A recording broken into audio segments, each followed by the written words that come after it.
అదే దీపకి ఇవి ఆయిల్ తయారైతే మన నూనె వచ్చింది ఇదే పామాయిల్ నూనె ఇదే మరి.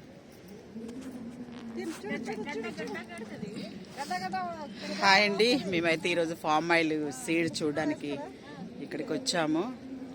చూడండి సీడ్ ఇలా ఉంటుంది, అలాగే దీని మ్యానుఫ్యాక్చరింగ్ ఎలా జరుగుతుందని ఈరోజు విజిట్ చేయడానికి వచ్చాము. రేపు సీఎం ప్రోగ్రామ్ ఉంది కాబట్టి